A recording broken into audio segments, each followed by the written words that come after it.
이제 오늘 우리에게 주시는 말씀 찾아서 함께 말씀을 봉독하고 말씀에 담겨져 있는 귀한 뜻을 같이 나누길 원합니다. 요한복음 21장 15절부터 17절까지의 말씀입니다. 요한복음을 통해서 함께 은혜 나누는 167번째 주일 요한복음 21장 15절로 17절의 말씀입니다. 우리 같이 이 말씀을 함께 봉독하시겠습니다. 15절부터입니다. 시작. 그들이 조반 먹은 후에 예수께서 시몬 베드로에게 이르시되 요한의 아들 시몬아 네가 이 사람들보다 나를 더 사랑하느냐 하시니 이르되 주님 그러하나이다. 내가 주님을 사랑하는 줄 주님께서 아시나이다.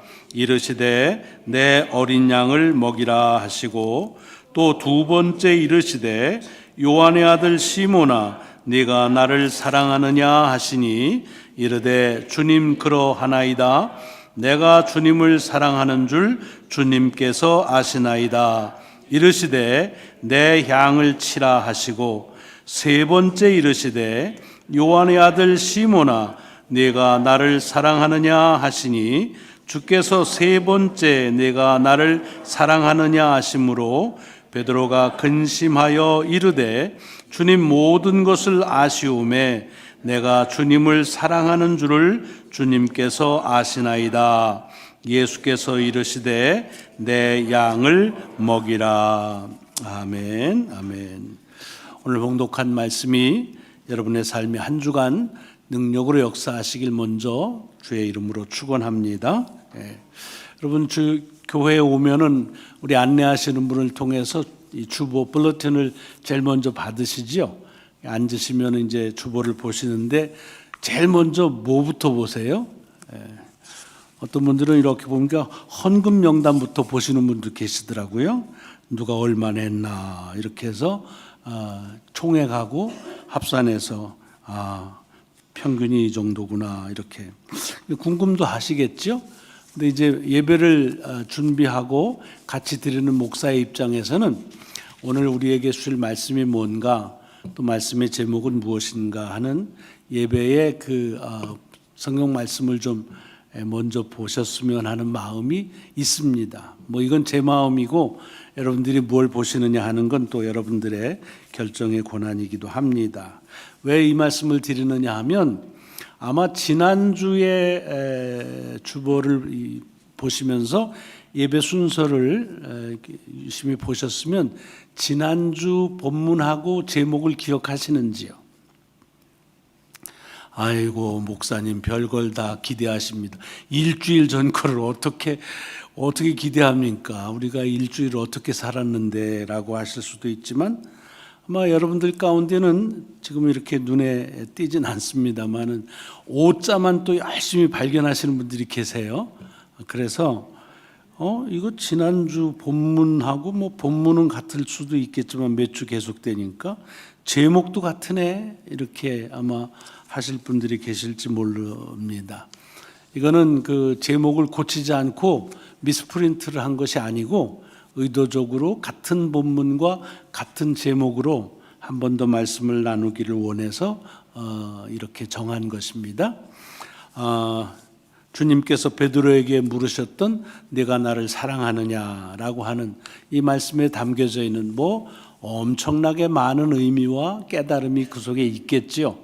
그 중에서 우리가 제한되어 있는 그런 지식의 범주, 경험의 그 한계 안에서 오늘 다시 한번 이 말씀에 또 다른 의미가 있지 않을까 하는 생각을 가지고 같이 나눠보려고 합니다. 오늘 제가 이 말씀을 본문을 읽으면서 제 눈을 끈 것은 뭐냐면 네가 나를 사랑하느냐라고 할 때 그 사랑이라고 하는 단어가 히라보로 지난번 말씀드렸죠.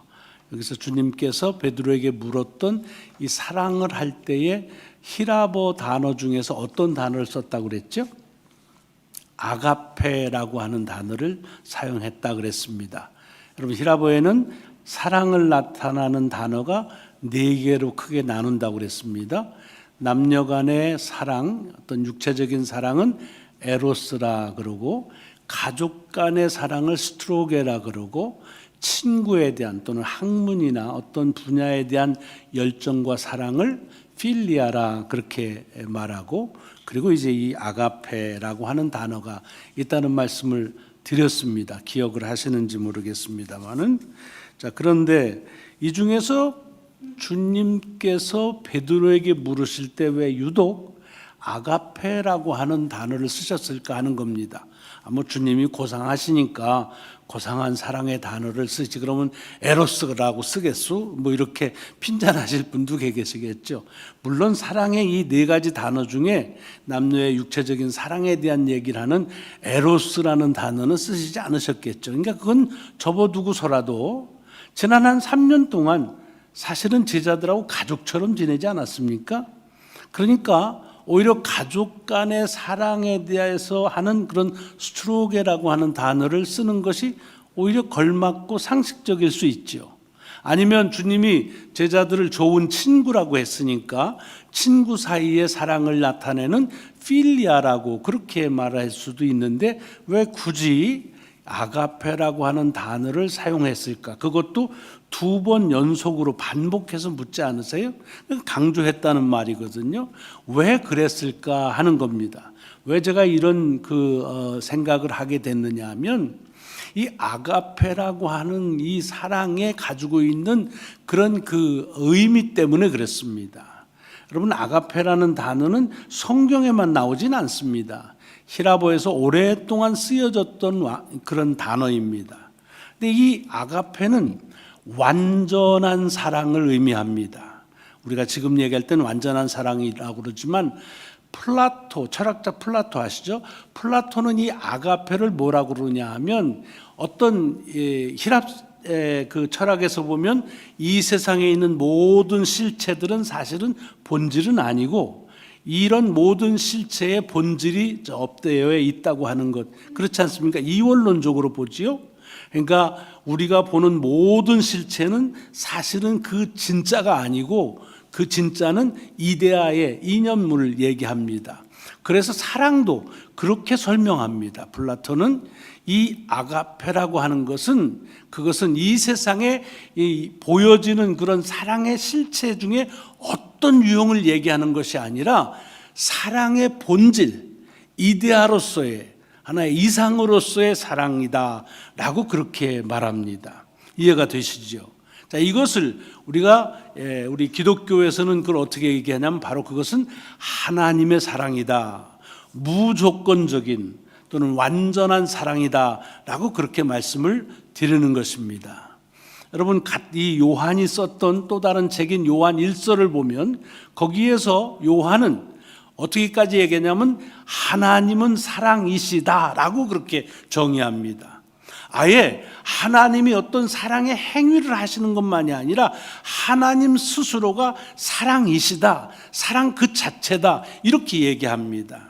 그러니까 우리 신앙에서 아가페라고 하는 이런 단어는 하나님 스스로를 말하거나 하나님이 하시는 사랑만 그렇게 아가페라고 그렇게 부르는 겁니다. 자, 그런데 이거 주님이 모르시겠습니까? 아니면은 베드로가 모르겠습니까? 다 알겠지요. 알면서도 왜 굳이 사람의 사랑에 대한 얘기를 하지 않고 하나님만이 하실 수 있는 그 사랑에 대한 단어인 아가페라고 했느냐 하는 겁니다. 여러분, 요한복음 3장 16절에 보면 복음 중에 복음이라고 그러죠. 하나님이 세상을 이처럼 사랑하셔서 그래서 독생자를 보내셨는데 저를 믿으면 멸망치 않고 영생을 얻는다라고 할 때 그 사랑도 아가페라는 사랑입니다. 하나님만이 하실 수 있는 사랑, 무조건적인 사랑, 완전한 사랑, 바로 그 사랑을 아가페라고 말하는데 굳이 왜 주님께서 이 사람으로서는 할 수 없는 이 사랑을 네가 하느냐라고 그렇게 베드로에게 물으셨겠느냐는 얘기입니다. 그럼 베드로가 그런 사랑 못하는 거 주님이 이미 아십니다. 주님만 아셨겠어요? 베드로도 알잖아요. 그래서 뭐라고 대답해요? 주님, 저는 주님을 필리아로 그렇게 사랑합니다. 인간적인 한계를 가지고 사랑할 수밖에 없다는 거 주님 아시지 않습니까? 라고 말을 드립니다. 그러니까 이 아가페를 사랑할 수 없다는 걸 이미 아세요. 모르고 있다. 베드로니까 수제자인데 너는 그래도 나를 아가페로 사랑할 수 있겠지 라고 해서 한번 확인차 물어보신 것이 아니라는 얘기입니다. 자, 그렇다면 그런 하나님만의 사랑을, 그것을 굳이 왜 주님은 베드로에게 물으셨을까? 그 이유가 뭐냐는 거예요.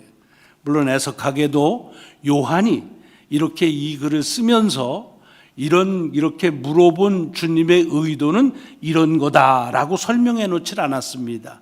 그래서 직접적인 이유는 몰라요. 하지만 그 사실은 그렇게 써 있지 않기 때문에 오히려 그 말씀을 우리가 묵상하고 그 말씀을 생각하면서 우리에게 주는 깨달음을 얻을 수 있는 그런 공간, 스페이스가 있다고 저는 그렇게 생각을 합니다. 그렇다면 그렇게 쓰고 우리로 그 말을 생각하게 하는 그 이유는 어디에 있는가 하는 겁니다. 여기서 먼저 전제해야 될 것은 주님께서 베드로에게 아가페 사랑하느냐라고 물어볼 때 이런 의도는 아니었다라는 것을 우리가 알 수 있는 것이 먼저 있습니다. 이건 아니다. 그게 뭐냐 하면 주님께서 베드로에게 네가 나를 사랑하느냐라고 물어보면서 아가페라고 하는 단어를 쓴 것은 네가 나를 하나님처럼 사랑할 수 있지 않냐? 사랑해야 되지 않겠어? 라고 하는 권고나 또는 그런 명령을 하신 것이 아닌 것을 압니다. 왜? 베드로 스스로 그것을 할 수 없다는 것을 잘 아시기 때문에 그렇습니다. 베드로만 그런 게 아니라 사람은 아가페적인 사랑을 스스로의 노력으로 해낼 수가 없기 때문에 그렇습니다. 그러니까 그건 아니라는 거예요. 그러면 무엇 때문에, 다시 질문으로 돌아가서 아가페라고 하는 이런 사랑을 베드로에게 말씀하셨겠느냐 하는 겁니다. 저는 성경을 읽다가 이 말씀을 이해하는데 도움이 되는 그런 성경의 말씀이 있어서 그걸 먼저 여러분과 나누면서 이 말씀에 대한 그 이유를 같이 나누길 원합니다. 여러분, 성경에서 사랑에 대한 얘기를 하면 제일 먼저 떠오르는 말씀이 어디예요? 고린도전서 13장이죠. 연애할 때 많이 썼던 그런 인용했던 말. 사랑하면은 뭐 정말 주옥 같은 말씀들이 다 있잖아요. 근데 거기 내용이 어떠세요? 그 사랑은 사실은 내가 하기는 너무 힘들고 상대방이 나한테는 꼭 해줬으면 하는 그런 내용이잖아요. 사랑은 오래 참고 시기하지 아니하고 모든 것을 덮어주고 하는 이 사랑에 대한 이 데피니션, 이 정의는 너무 귀한 정의입니다. 그런데 지금 말씀드린 대로 그 사랑은 내가 하기에는 너무 벅찬 사랑입니다. 왜 그럴까요? 바울은 거기서 사랑이라고 하는 단어 하나를 다 뭐로 썼냐면 아가페라고 썼습니다. 혹시 나중에 콘코던스나 이런 거 가지고 찾아보시면 금방 알 수 있습니다. 그러니까 아가페의 사랑, 다시 말하면 하나님의 사랑에 대한 얘기를 하고 있습니다. 자, 그러면 사람으로서는 할 수 없는 그 아가페의 사랑에 대해서 왜 바울이 거기서 그걸 얘기하고 있느냐는 거예요. 마찬가지예요. 바울이 고린도 교인들에게 사랑에 대해서 얘기하는 것은 너희들이 이런 사랑을 해야 되지 않겠느냐, 이런 사랑을 해라 하고 그렇게 권고하는 의미로 이 말씀을 하신 것이 아니라는 거죠. 그럼 어떤 의도로 고린도전서 13장에서 사랑에 대한 그 정의를 하고 있느냐, 이걸 알기 위해서는 말씀의 흐름을 좀 보시면 됩니다. 이 고린도전서 13장에 나오는 사랑에 대한 얘기가 그냥 불쑥 갑자기 튀어난 말씀이 아닙니다. 옛날 성경에는 장수의 구분이 없었잖아요. 그러니까 12장 그 전부터 보면은 지금 바울이 뭐에 대해서 얘기하느냐 하면 은사에 대한 얘기를 하고 있습니다. 이 은사에 대해서, 은사는 참 많다. 그리고 은사는 각 사람들이 다 다르게 받는다라고 하는 얘기를 합니다.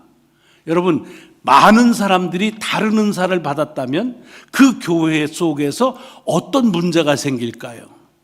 틀림없이 어떤 은사가 더 크냐, 어떤 은사가 더 좋으냐라고 하는 것 가지고 시시비비할 거 아니겠습니까? 방언이지, 예언이지, 가르치는 거야, 무슨 소리야. 아무래도 주방사역이 제일 중요하지. 뭐 여러 가지 이 일들로 인해서 교회에 잡음이 일어난 겁니다. 그 문제에 대한 가르침을 주는 말씀이 이 말씀의 골자입니다. 그래서 바울은 은사라고 하는 것을 규정하기를 뭐라고 그러냐면, 특정한 일 때문에 특정한 목적으로 특정한 시기에 특정한 사람을 통해서 하시는 하나님이 주시는 선물이다, 그렇게 말하고 있습니다. 은사를 라틴어는 카리스마라고 그러는데 영어로 번역하면 그게 선물입니다. 요즘엔 카리스마라는 말을 잘못 써요. 괜히 뭐 인상 팍 쓰면 카리스마가 장난이 아니야, 그런 얘기 아닙니다. 기프트라는 말이에요. 기프트는 뭐예요? 내가 돈 주고 사지 않고 누군가로부터 내가 뭘 했기 때문에 마땅한 어떤 답례가 아니라 거저 받은 것을 선물이라고 말합니다. 모든 은사는 하나님께로부터 거저 받았다는 얘기입니다. 이게 중요한 포인트예요. 그리고 하나님으로부터 받은 거지, 선물은 내가 노력해가지고 돈 모아서 산 물건을 선물이라고 말하지 않습니다. 은사가 그렇다는 거예요. 은사라고 하는 것은 하나님께서 우리에게 당신의 필요한 목적대로 특정한 일에, 특정한 사람에게 주셨다는 얘기입니다. 여러분, 근데 가끔씩 우리는 한 번 은사를 받으면 이게 평생 내 속에서 유지해야만 좋은 거라고 생각해요. 그건 재능하고 착각하기 때문에 그렇습니다. 여러분, 하나님께서 우리를 어떤 특정한 일에 쓰실 때 대개는 우리가 잘하는 재능을 쓰실 때가 있어요. 그렇지만 전혀 우리의 재능과 다른 것을 은사로 쓰실 때도 많이 있습니다. 방언에 대한 말씀, 한 번 방언 받으면 평생 그걸 유지해야 된다는 얘기인데 그럴 필요 없고, 그래서는 아니 됩니다. 은사는 내가 유지할 수 있다고 유지되는 게 아닙니다. 저도 학교 다닐 때 방언의 체험을 했었는데 그날 그것뿐이었어요. 에휴, 목사님 그때 정신 차리고 그거 좀 확 잡지, 그러면 벌써 은사 집회 하실 텐데. 여러분, 그런 말이 아니에요. 은사라고 하는 건 선물이라는 얘기입니다. 이 얘기를 하면서 이것 때문에 왈가왈부하고 뭐가 크냐 뭐가 좋으냐 하니까 바울이 정리해 주는 거예요. 내가 이제부터 너희들에게 얘기하는데 너희들은 더 큰 은사를 사모하라. 그리고 내가 이제 더 좋은 것을 너에게 알려주겠다라고 하는 것이 13장 시작하는 바로 전 12장 마지막 절인 31절에 나오는 말씀이에요. 그리고는 사랑은 이렇게 됩니다. 무슨 뜻이에요? 사랑을 사람의 감정적인 활동이나 그런 행위로 보는 게 아니라는 겁니다. 바울은 고린도전서 13장에서 사랑을 얘기하면서 그 아가페 사랑은 사람의 노력으로 해서 할 수 있는 것이 아니라 은사다라고 얘기하는 겁니다. 다른 말로 말하면 그 아가페 사랑이라고 하는 것은 하나님께로부터 주어져야만 행할 수 있는 은사라고 하는 말씀입니다. 여러분, 이거를 오늘 본문 속에 그대로 한번 적용해 보시기 바랍니다.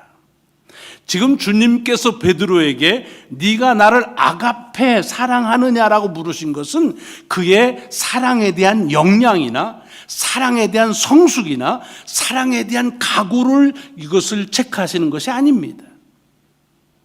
그것은 내가 하나님으로 너희를 사랑했던 그 아가페의 사랑을 알지 않느냐. 그렇다고 한다면 나로부터, 하나님으로부터 주어지는 그 은사인 그 사랑을 원하느냐라고 하는 말씀입니다. 그러니까 이것은 사랑을 확인하고 사랑을 측정하려고 하는 것이 아니라 하나님께로부터 오는 그 은사로서의 그 아가페의 사랑, 하나님만이 하실 수 있고 하나님만이 주실 수 있는 그 사랑을 내가 바라느냐라고 하는 그런 물음이라고 하는 말씀입니다. 왜 이게 중요하냐? 여러분, 우리가 사랑한다고 할 때 그냥 일반적으로 얘기하십시다. 사랑을 우리는 언제 합니까? 내가 뭔가를 사랑할 때 대개는 사랑하는 사람과 그 사랑하는 대상이 서로에 가지고 있는 그런 원하는 것이 맞을 때 그때 서로 사랑한다 그럽니다. 그것이 욕정이든 욕심이든 편리든 뭐든 상관없습니다. 그 사랑을 우리는 에로스라고 말합니다. 내가 이루고 싶은 욕망을 채우는 데서 그 욕망을 사랑이라고 부르는 것을 에로스라고 말합니다. 스트로게는 뭡니까? 나와 좋은 관계를 가지고 있는 내 가족이나 내가 뗄 수 없는 나의 그런 사람들, 그 관계를 가지고서 사랑하는 좋은 관계를 유지하는 것을 사랑이라고 말하는데 그때 쓰는 말이 스트로게입니다. 필리아는 뭡니까? 가족도 아니지만 내가 친구로서 나와의 그런 인생의 관념이 갖고 그리고 내가 이렇게 그 삶을 살아가는 열정도 갖고 뭐 그런 것 또는 어떤 분야 내가 어떤 거기에 내 힘을 좀 쏟아보고 싶은 그것이 철학이든 또는 뭐 미술이든 음악이든 그런 데 대한 나의 어떤 것을 이루기 위한 그런 그것에 호의를 가진 것을 사랑이라고 말하는데 그것을 필리아라고 말합니다. 여기에 공통점이 뭡니까? 주제가 자기 자신입니다. 내 욕심을 채우고 싶은 것, 나와 좋은 관계를 맺는 것, 내가 더 많이 소유하고 싶은 것, 그럴 때에는 사랑한 마음이라고 말합니다. 그러나 거기에는 한계가 있지요. 내가 더 이상 내 욕심으로 채워지지 않을 때에는 더 이상 사랑하지 않는다고 말합니다. 내가 더 이상 소유할 수 없을 때는 사랑하지 않는다고 말합니다. 나와 좀 더 호의적이지 않을 때는 사랑할 수 없다고 말합니다. 그러니까 결국 사랑의 기준과 그 사랑에 있어서의 그 모든 것은 뭐냐? 그것은 자기 자신입니다. 또 자기 자신이 아니더라도 우리가 사람들이 사랑하는 것에 대한 평가는 대개의 경우는 그 사람 자체가 아니라 그의 행위 또는 내가 하는 일에 대한 그 사람의 반응을 가지고서 사랑하느냐 안 하느냐가 결정될 때가 참 많습니다. 지금 베드로도 그렇습니다.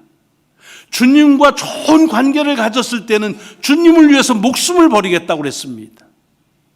주님에게서 엄청난 그런 축복을 받았을 때 주님을 떠나갈 수가 없었습니다. 근데 지금은 어떻습니까? 이제는 주님과의 관계가 끝났다고 생각하고 더 이상 주님과의 이제는 호의적인 관계는 끝나버리고 그래서 나는 이제 고기 잡으면서 살겠다고 했을 때입니다. 하나님의 사랑은 이런 인간의 조건적인 사랑과 달리 조건이 전제되지 않은 사랑이라는 것입니다. 베드로를 찾아온 것은 그가 그 제자로서의 어떤 우수함이나 또는 제자가 가져야 될 마땅한 마음이나 또는 그의 어떤 그 의리나 뭐 이런 것이 있기 때문에 그를 찾아온 것이 아닙니다. 그냥 그 베드로 자신을 사랑하는 것 때문에 찾아온 것입니다. 여러분, 이런 것은 창세기에 맨 처음 하나님께서 인간을 지으시고 그 첫사람을 사랑하신 데 잘 나타나 있습니다. 처음 사람을 지으시고 주님께서 매우 만족해 하시면서 완전하다고 하시고 복을 주셨습니다. 왜? 사랑하기 때문이지요. 근데 주님 하나님께서 왜 그 첫 인간을 사랑하셨습니까? 뭐 만들기는 좀 부족하게 만들었지만 아유 나가서 사는 거 보니까 참 잘 사네. 아유 저런 일도 했네. 어떤 그가 살아온 결과물이나 업적을 보고서 그리고서는 사랑하신 것 아닙니다. 야 나는 옷 한 벌 안 못 해줬는데 저렇게 옷을 잘 입고 아주 팬시하네. 아이고 그래서 사랑한 것 아닙니다. 처음 사람은 하나님이 그를 사랑한 것은 그가 아무것도 하지 않은 때입니다. 옷은커녕 어떤 소리조차도 해보지 않은 때입니다. 그냥 하나님이 지으신 그 모습 그대로를 그가 하나님의 형상대로 지었기에 그대로 사랑하시는 겁니다. 이것을 요한은 하나님은 사랑이시기에 그 본질 자체가 사랑이시기에 하나님이 하시는 일은 다 사랑이라고 말씀하는 것과 마찬가지입니다. 자, 이 말씀 속에서 우리에게 주는 도전이 뭡니까? 우리는 여전히 우리가 사랑한다고 할 때 에로스적인 사랑, 내 욕망을 채우려고 하는, 내 목적을 이루려고 하는 사랑이라고 하는 너울로 가득될 때가 많습니다. 내 관계가 호의적인 것을 위한 그것을 사랑이라고 말할 때가 많습니다. 내가 소유하고 싶은 것을 더 잘 소유하고 싶은 것, 그것을 사랑이라고 말할 수 있습니다. 예, 물론 다 사랑입니다. 하지만 이런 사랑의 그 제한 속에 있는 이들에게 주님은 베드로에게 물으셨던 그 질문을 다시 물으시는 거예요. 내가 너를 사랑한 것처럼, 네 존재 자체를 사랑한 것처럼 그렇게 나를 사랑하느냐는 겁니다. 왜? 우리는 하나님이 지으신 모습대로 사람들을 사랑하지 않습니다. 사람들이 꾸며놓고 사람들이 이루어놓은 것, 그것을 사랑하려고 하지 하나님이 지으신 그 존재 자체를 사랑하지 않습니다. 이것이 도전이라고 하는 말씀입니다. 우리가 이제 사순절을 시작했습니다. 이 사순절이 뭡니까? 사순절은 다른 절기가 아닙니다. 하나님께서 조건 없이 당신의 지으셨다고 하는 그 존재 이유만으로 우리를 사랑하셔서 우리에게 있는 죄를 벗겨주시고 우리의 완악함을 고쳐주시고 우리를 주님이 지으신 그 모습대로 회복하시는, 구원하시는 역사를 이루셨다고 하는 사실입니다. 그러므로 우리가 이 사순절에 이 질문 앞에 설 때 우리가 다시 한번 베드로에게 물으셨던 그 이유인 그 주님의 물으신 이유를 살필 필요가 있다고 하는 겁니다. 우리는 그저 내가 어떻게 행동하느냐 하는 것에 대한 반응을 보고 사람들을 사랑하는데, 내게 유익이 되면 사랑한다고 말하지만 유익이 되지 아니하면 더 이상 사랑할 수 없다. 이거는 남과 남 사이에만 있는 건 아닙니다. 친구와 친구 사이에, 심지어는 가족들 간에도, 부부 간에도 그와 같은 사랑들은 지금도 비일하게 일어나고 있습니다. 이런 사랑 속에서 내가 너를 사랑하는 것 같은 그 아가페 사랑으로 내가 살아야 되지 않겠느냐라는 말씀입니다.